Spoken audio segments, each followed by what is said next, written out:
Good day mga boss. Again, this is Sean, ang CEO founder ng Mang Ruben. And what we have here today is the Man Extreme Exotic Wood Series made by Mang Ruben. So ang Man Extreme came from the word Man Extreme, a man with an extreme choice of product mga boss.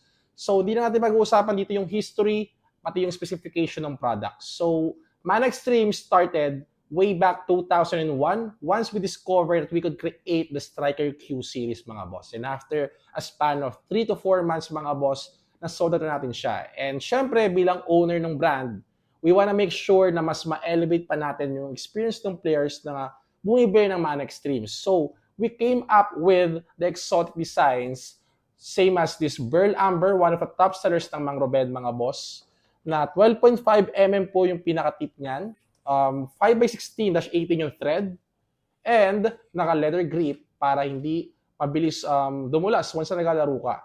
19 ounce yung pinakatimbang, 57.5 inches yung pinaka-height niyan mga boss. And also, same as we offer before, we are selling this for only 990 pesos lang. May free soft case and may free gloves ka pa. Kaya sa mga gustong umorder, pwede kayong tumawag sa Mang Ruben, and we have 10 different designs ng Man Extreme. So, ito mga boss is standard na for playing. Okay na po yung tip niyan kahit hindi nyo na pa-upgrade. Kumakapit na rin po ang tisa and naka-short ferrule para hindi tumatapyok yung mga tira ninyo.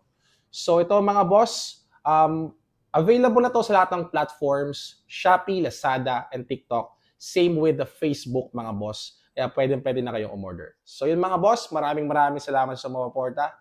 Have a good day, everyone.